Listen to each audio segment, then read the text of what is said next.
All right, so here I am at the old Chicago post office. I am behind the scenes right now. I'm going to pan northward so you can see across part of the Chicago skyline to see how we are at the 300 block of Van Buren over to what's generally known as the Wedding Cake Building.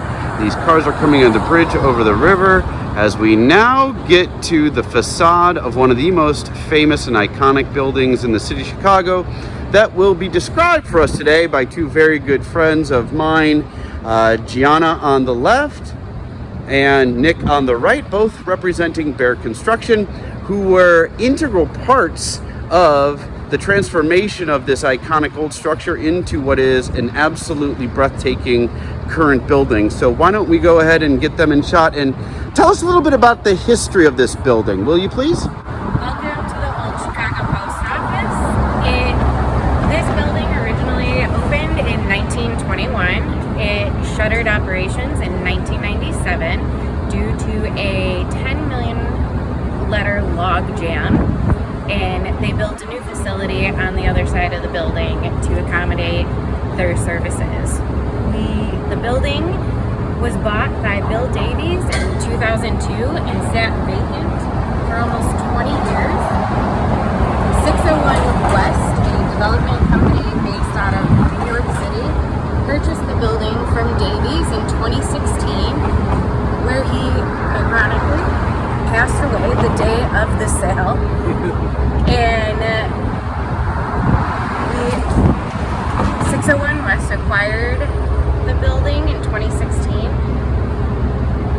started touring in March with Bear Construction by calling our two senior executives and asking, hey, meet me at the post office, can you come take a look at this building I'm about to buy? We have done some work with them over the past couple of years at the Aon Center and a couple other of their investment portfolio buildings around Chicago, so they were familiar with the area and Bear through smaller projects leading up to the initial chance to work on something like this. Mm-hmm. And Gianna, while you said that the building was owned privately, this was originally a massive federal structure, was Yes. it not? A U.S. post office that, why did it shut down? It shut down because there was a log jam of 10 million pieces of mail, and they felt it wasn't efficiently running mail sorters. Mm-hmm. It wasn't up to code anymore to be able to handle distribution through the city. When it was built in its original heyday, you had Montgomery Sears and Marshalls, all these catalogs, so that things were shipped by train underneath us and brought into the building and sent to the top, filtered out and down for mail truck distribution.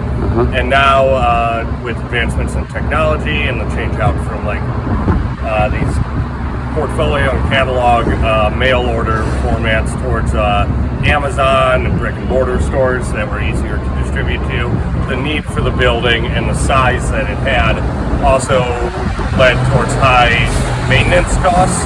So the building, while it was abandoned only 30 years ago, started falling into disarray for years and years before that, with the limestone facade upkeep, the windows, things like that.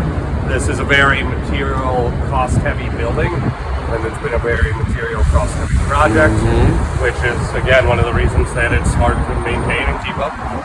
Why don't we take a step inside here? And Nick, when you were talking about all that distribution, aren't there some interesting facts about this building in terms of, aren't there trains that run underneath this, or are there cars that run underneath this? While you're out here, if you look across the street, these hooded platforms, those are rain guards over the different train platforms. So daylighting on either side is a train track.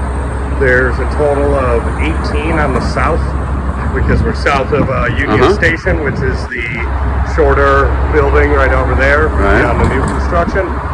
And so all the trains that come in for Amtrak and the suburban commuters from the south and west sides flow into here underneath the building, which is actually built on stilts. Chicago, Wacker, Yale, and Garrison are all actually bridge structures as well. So the entire as well. So the entire building has the entire downtown has a second layer underneath it that's used for distribution and delivery. So while we're on the first floor, there's always basement and track level layers to the building.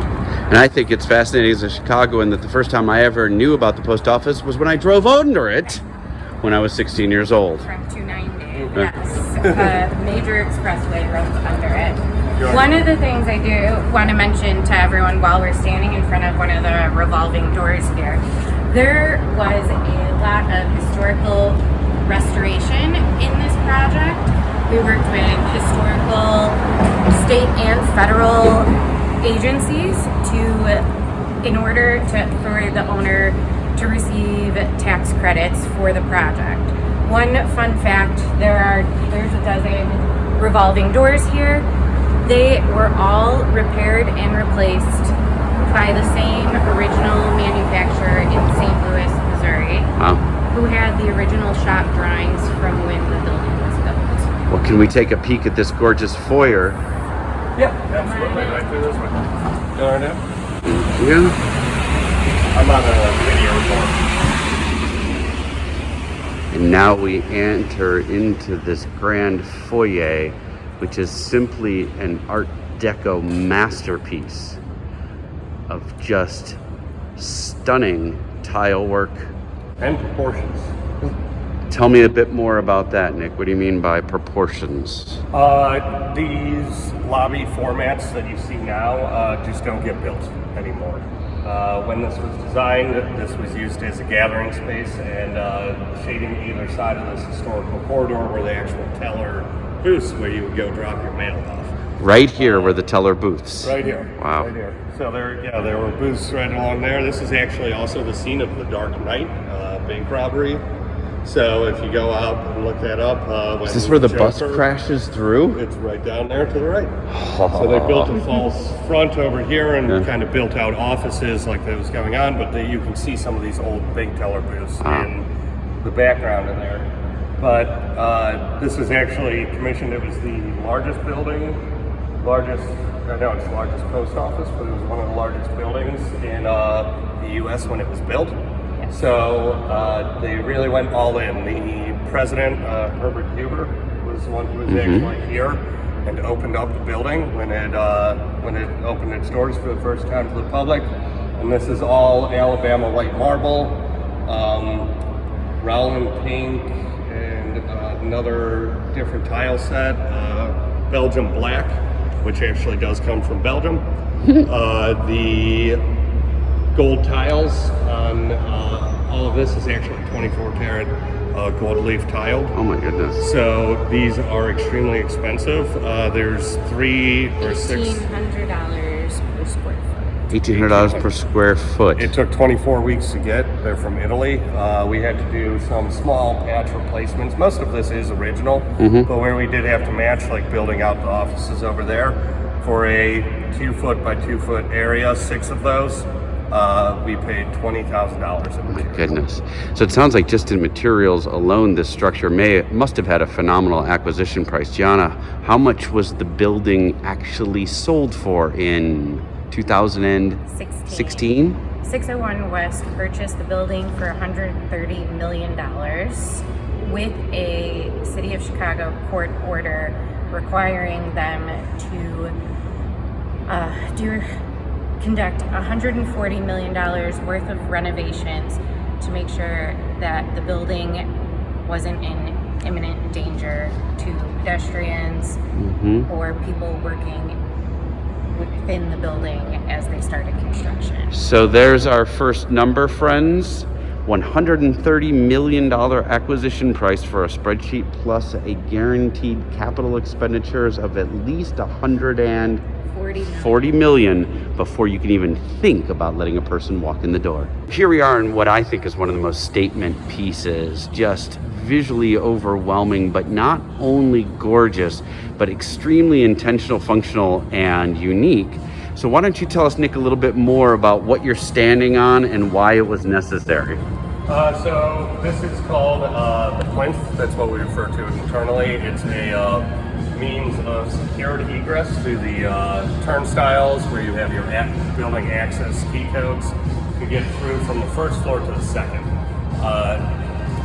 While the renovation and refurbishment of existing portions of the building was a major component in how we put this all together, one of the major hurdles to overcome from a design and construction standpoint was to reconfigure the building to go from an industrial production facility for the vast majority of square footage of this to a daily interactive tenant. So things that usually go into getting classes of different buildings down here factor in from security cost, retail or like amenity areas. Gianna, what was the purpose of having this fancy plinth thing? Why do we even need one? So, sorry, getting back around there. Yeah, sorry. One of the issues is going through, so as security being one of the main things, you have to figure out a way for all of the people to get into the entrances of your building and up through. Usually that's a very condensed lobby format, where this is a skyscraper on its side. So one of the things that we did was cut a hole actually in the second floor slab to connect the second floor to the first floor and really create this open space. And then as a means to get people up and through the main lobby to the different destination dispatch elevators, we had to put an escalator. But one of the issues, as we talked about earlier with the trains running underneath, is there's a plenum box under the existing slab, and that's basically just a series of different chambers that collect diesel smoke that's coming out from the trains running underneath here, runs up through different hidden exhaust systems and MEP shafts, and up through the building. Since we can't encroach down into the clearance head height of the plenum space or further down onto the Amtrak trains that come in just scraping underneath, there was a need to build the elevator pit up. And in order to do that, you have to expand it out to meet ADA regulations and to make this an acceptable looking format for the building. You don't want stairs climbing up to your escalator. So they expanded this out and made it an interactive kind of seating area, which will eventually connect and be double use for the food court that will be opening up sometime in 2022. Gianna, tell me again, this is, you called it a skyscraper on its side, but this building is not all common floors. There's different heights. This building was built with 3 different buildings. You have the north building where the Grand Lobby was. Where we just came in? We just came from. And the north building was the first building. It has 12 floors. 12 floors. The east building is along this side, and that has 6 floors. Okay, and the 6. south building is the rest of this area with 9 floors. And they all had different purposes. So the south building was the distribution plants. They're very wide, expansive, and heavier slab loading for the equipment that was on there, where the north building was offices, things like the immigration services, tax code, buildings, And I recall you're saying, with the exception of the second floor, there's no way to go from one end of the building to the other on the same floor? Correct. When you actually drive in on the highway, you're not driving under the building, you're driving through it, because there's a tunnel on the first floor to connect. There's a tunnel on the first floor. Yes. So you drive through the building every day when you come and drive into Chicago. So 2016, Gianna, you said the building was acquired, and if I pan over here, we see a major, actually Chicago-based, headquartered brand in Walgreens. Tell me about when the building first began to be occupied and how that happened. Yes. So the building was purchased in March 2016. The first renovation was of the Grand Lobby, and it was unveiled in 2017. There needed to be some kind of showcase space for the leasing team to be able to give an idea of what this was going to look like. What does 5 years of construction turn into? And the first lease was signed in 2018 by Walgreens, who is here on the first floor. This will be retail center. Their offices pan across, and there's also a training center behind this main first floor area. And they're occupying how much square footage here? 200 200,000 square feet. 200,000 square feet of how much available square footage in the entire building? So the entire building's 2.8 million square feet. Walgreens signed the first lease at 200,000 square feet. Uber signed a lease at 460,000 square feet. The building currently is 92% occupied as of today. 92% occupied of 2.8 million square feet, with your largest single tenant being Uber, occupying around 400,000, which is somewhere in the neighborhood of, I can't do the math in my head, 12, 15% is your biggest tenant of the overall space. And rents here, if I was to go ahead and occupy an 800 square foot office for myself, would run me approximately what? $55 to $60 a $55 to $60 per square foot. So again, another input we would put into our spreadsheet to try to determine the returns on an investment in a building of this magnitude. So we're gonna do a little walking and talking because I am just overwhelmed by this. So as we head up the stairs in these escalators that Nick talked about, so Gianna, tell me about some of the artwork that's in this building and how it got here and why. Sure. So Gensler was the architect of record. They are also the ones that chose all the artwork, their graphic design team. I personally worked with them on the second floor projects here. If we get off the escalator, you're going to see a three-dimensional wall, all of postcards as a nod to that this used to be the old Chicago post office. So as I walk up to this is a very tactile structure. It looks like a giant domino or chessboard, but what you're saying is these are actually all pieces of art representing postcards. Postcards through the years of different countries, states, locations, every location. One would imagine if we looked close enough, there might even be one of the Netherlands somewhere in here. I would love to show at some point, but it's far for my knee. The elevators blow my mind in terms of all the different buttons you can press. Why are there so many different funky buttons on the elevators? It's called destination dispatch. What it is each tenant is coded to go to their floors or floors they have access to. So when they go and select those, you can group together people heading towards similar floors.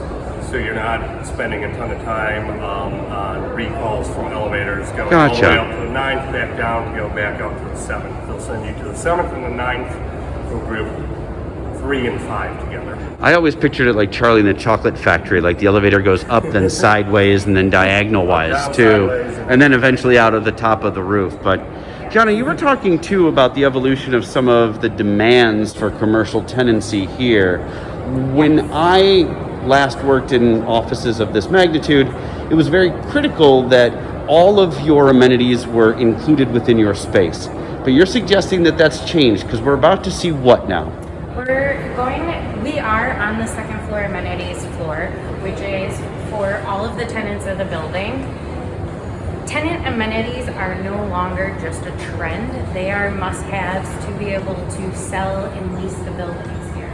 This is the largest tenant amenity in the nation at 96,000 square feet. 96,000 square feet of just tenant amenities. No rent coming from that space. Just tenant amenities. There are other alternate resource incomes. When you do that, you rent out conference rooms, tours, things like that. There are dues to actually pay out for a fitness center. It's $100 per year, which $100 per year? Yeah, is a huge moneymaker, but it does cover maintenance, repair, and staffing. May we open our doors and pop our heads in, or would you rather I film from the exterior? Great. So we don't need to go in further than the front desk here, but hi there. I'm a professor filming a tour of this property for my Dutch students right now. And so we were just gonna pop our heads in and give a small view of what I think is the most fascinating, which is the boxing ring. As someone who grew up worshiping Muhammad Ali, this is just my absolute dream. But maybe you two can tell us in 30 seconds. So what do we have going on in here? All right, well, this is our Boxcar Gym. It is open for tenants of this building. So we're open 6 a.m., 7 p.m., Monday through Friday, 6 to 2 on Saturdays. Our membership includes unlimited group fitness classes as well. So we'd like to encourage that community feel. We also use our upstairs rooftop space and our Riverwalk Good. space as well for classes. Hey, And how then you we doing? provide personal training and all that good stuff here. We have full amenity spaces in our locker rooms and 2 gorgeous studios in the back as well. Do you offer physical therapy for someone who's gone through a full right knee replacement? We do. So all of our personal trainers are qualified in different mobility stretching techniques. So we're not certified, physical therapists, but we have a good background in, sports injury prevention and all of that. So we can definitely help you get some good exercises for you. Well, this is what I think is wonderful, because the Europeans are generally much more ahead of us on the front when it comes to environmental well-being. But when it comes to physical well-being, I think this is where we lead in terms of the importance that we put on health and wellness. And a facility like this in the context of the workplace is something that's becoming more and more critical to getting good tenants. So thank you for allowing us to come in. Absolutely. Gianna, why don't we take a quick step into your favorite room in the building, the one that, did you personally design this one, or you just picked out all the tchotchkes that are on the walls, or tell us where we're going now. We are gonna head to the library. I did not personally pick anything out or design it. The library was a late addition to the project. Okay. So the second floor amenity center project was contracted. It was being built. We were 8 weeks away from turnover when Walgreens signed their lease. Okay. Which gave the owner confidence to add the library back in to the contract. So it was a change order. Now, we completed the work in 8 weeks and delivered the space as a whole at the end, on time as the original schedule. And what's the intention then of all this area? This is just public space. If Nick and I want to come down and have a brief meeting and not do it in my office, we can just come sit out here and grab a private, quiet space? Yes. It has been rented out for weddings, for photo shoots. There will be a fashion show here Thursday. It can be utilized for anything. The amenity space can be publicly rented. Okay. If you choose. As Nick, you were saying, ancillary sources of income for some of the common areas, right? Yes. So, So- come on into the library. So here is now the old library, and this is when I am reminded, the smell immediately makes me recall why I became a professor. Leather and books, and do we need to be quiet in the library? Yes. Nobody's in here right now, but what I thought maybe the two of you could mention then too, last we left off, we were at 130 million acquisition price plus at least $140 million worth of required city improvements. Now we have these beautiful gyms and libraries. How much money did it cost us to get this building into this position right now, into this state of well-being? The construction cost is currently at $853 million. That also absorbs that initial upgrade towards the facilities required. The 140 is embedded within that 853. And Nick, as you were suggesting then too, a goodly portion of that is materials-based costs? Yes, it's definitely material heavy. As GCs, one of the things that we're fairly good at is taking a area, seeing its current state and where you want to get to, and assigning square foot prices that it will take most likely to renovate and turn over the space. And for here, they were slightly higher than we would normally see, just because of the scale of the building and because of the upscale finishes they were choosing to put in here. It was also difficult at the time during construction. There were originally 50 elevators in this building. 50 original elevators, okay. Only 3 were working. Okay. when we got here. So And how many bathrooms? None. None. No bathrooms. Plumbing had, in a similar way that the escalator pit required the plinth, the plumbing for the entire first floor and catching all the riser stacks down into there ultimately goes out on the downside of Amtrak. But when you reroute where bathrooms are, you also have to reroute risers, which meant that we had to do a special trained standby rescue team in the middle of the night, get tracks shut down. We had guys in full hazmat suits, and to be able to go down and retrieve plumbers who were working to reroute and connect these things in. we were Let's able walk to. over to Yeah. the window. Sure. You can So show we it. can show you where So the 2.8 water was coming from. 8 million square feet and no bathroom. So it took what, a half an hour to find yourself to get Yes, there was to a- relieve yourself? There was, we distributed like portable bathrooms Sure. out here, but it really did with the escalators and not having working facilities to run off of in this building.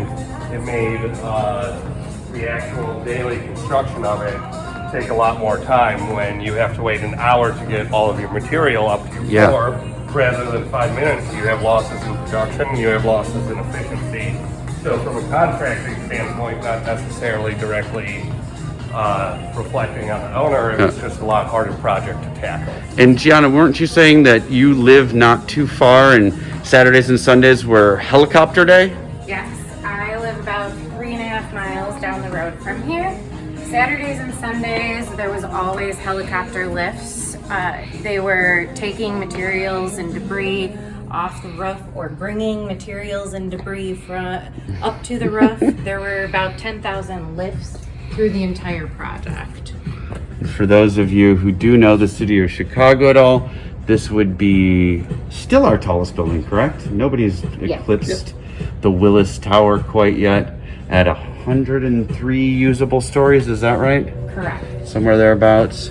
So if you look across the street, this is the N-Wave plant, which is where the distribution of water comes from. They had to drill under the river and add piping to bring to the post office. This is the first time in 100 years anything west of the river will have access to plumbing.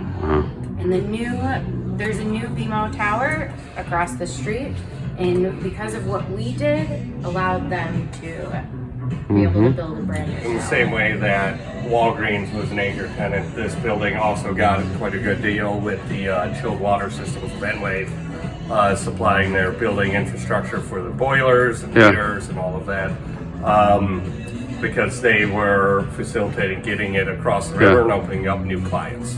So truly benefits of public-private partnership in terms of public access to things like our waterway, private construction, but fostering future city growth and expansion.